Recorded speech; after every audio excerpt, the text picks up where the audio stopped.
Mga pamahiin bago umpisahan ang paggawa ng tulay. Paghingi ng basbas sa kalikasan at mga espiritu. Bago simulan ang konstruksyon, naniniwala ang ilan na kailangang humingi ng pahimpulot sa mga espiritu o engkanto ng lugar, lalo na kung ang tulay ay itatayo sa ibabaw ng ilog, lawa, o dagat. May ritual o dasal na isinasagawa upang humingi ng proteksyon at gabay. Pag-aalay ng dugo ng hayop.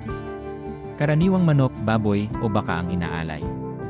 Ipinapatak ang dugo sa unang poste o pundasyon ng tulay bilang alay sa mga espiritu upang maiwasan ang sakuna at malas sa proyekto. Pagpili ng tamang araw, pagtutugma sa kalendaryo. Pinipili ang maswerteng araw batay sa kalendaryong Tsino o sa payo ng matatanda bago simulan ang paghuhukay o pagpapatayo ng tulay. Pag-iwas sa masasamang pangitain.